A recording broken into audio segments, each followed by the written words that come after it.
मेरे बहुत ही प्रिय साथियों, हृदय की गहराई से अभिनंदन, बहुत बहुत हार्दिक स्वागत। साथियों, एक कहावत आपने ज़रूर सुनी होगी कि हर चीज़ का इलाज है, परंतु गलत फहमी का कोई इलाज नहीं है।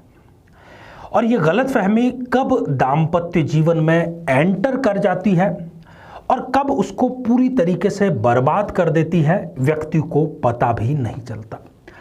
साथियों, हम एक बहुत ही विशिष्ट श्रृंखला आप लोगों की सेवा में लेकर के आए हैं। प्रत्येक लग्न में कब कब व्यक्ति की द्वितीय विवाह का अवसर निर्मित होता है, इस पर।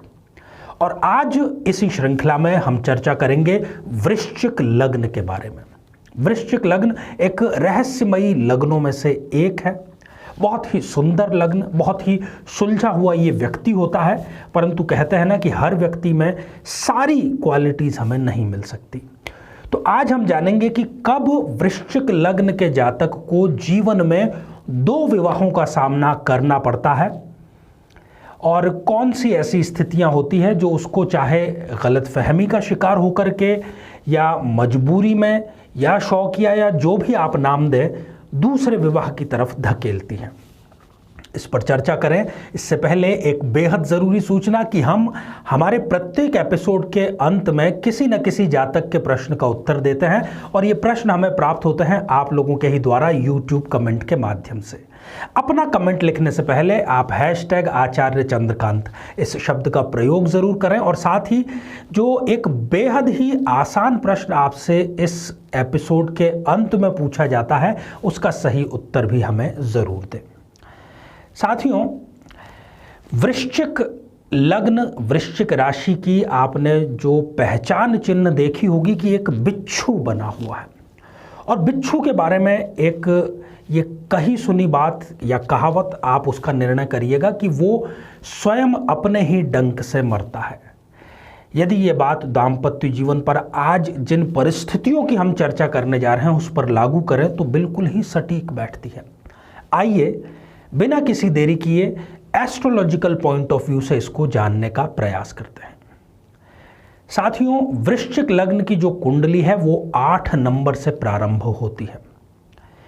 सबसे पहली स्थिति जिसकी मैं चर्चा कर रहा हूं वो ये है कि यदि वृश्चिक लग्न के जातक की पत्रिका में लग्न में ही शनि या मंगल या इनकी दोनों की युति, ये तीनों स्थितियों की मैं बात कर रहा हूं, या तो शनि अकेला या मंगल देव अकेले या फिर इन दोनों की युति यदि हो, तो आप देख रहे हैं कि मंगल लग्न में है तो रोचक योग का निर्माण कर रहा है। बहुत ही सुंदर और बहुत ही प्रभावशाली योग है, आकर्षक व्यक्तित्व का व्यक्ति को धनी बना देगा। शनि यहाँ पर तृतीयेश और चतुर्थेश है, लग्नेश मंगल का ये शत्रु है, इसलिए ये यहाँ पर अच्छा प्रभाव नहीं देगा। पहली स्थिति ये। और दूसरी स्थिति जिस पर हम आज चर्चा कर रहे हैं वो है यदि लग्न में मंगल और बुध की युति हो, दोनों ही यहां पर शत्रु हैं। कुशाग्र बुद्धि का होगा व्यक्ति, परंतु दाम्पत्य जीवन उसका खराब होगा। लग्न में मंगल बैठ करके ये व्यक्ति को मंगलिक तो बना ही रहा है।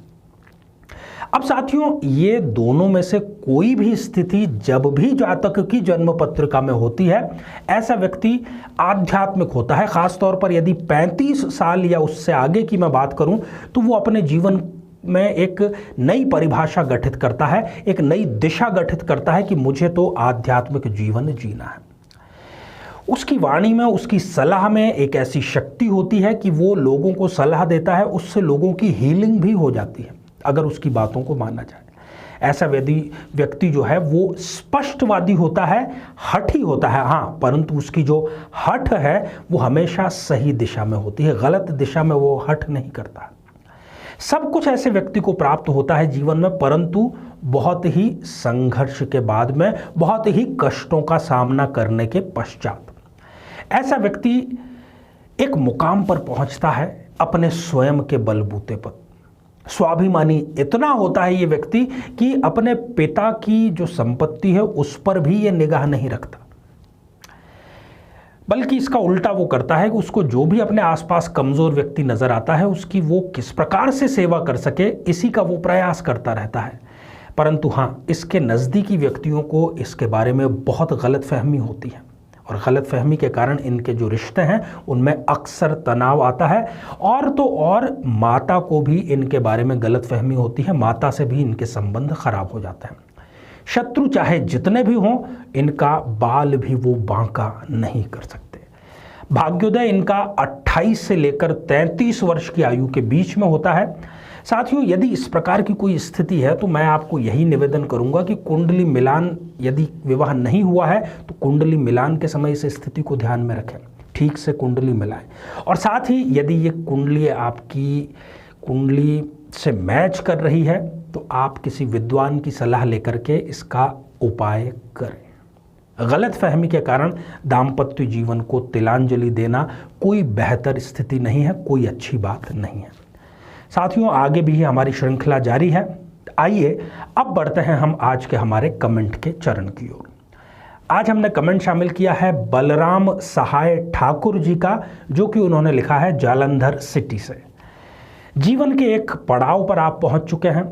अब आपको ऐसा लगता है कि जिंदगी में सब कुछ है, परंतु फिर भी एक अकेलापन आपको काटने को दौड़ता है। सिंह लग्न है आपका बलराम जी, तो सिंह लग्न के व्यक्ति को ये समस्या आती ही आती है, और इस उम्र में क्या, बहुत पहले ही कई लोगों को आ जाती है।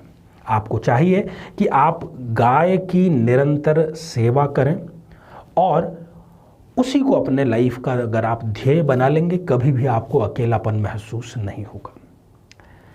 साथियों, अब बेहद ही आसान सा आपसे प्रश्न पूछा जा रहा है कि मंगल लग्न में यदि है तो वो आज की स्थिति के कारण, आज के योग जिसके बारे में हमने चर्चा की, किस बहुत सुंदर योग का निर्माण कर रहा है। आप सभी स्वस्थ, समृद्ध और शांतिपूर्वक जीवन व्यतीत करें। नमस्कारम।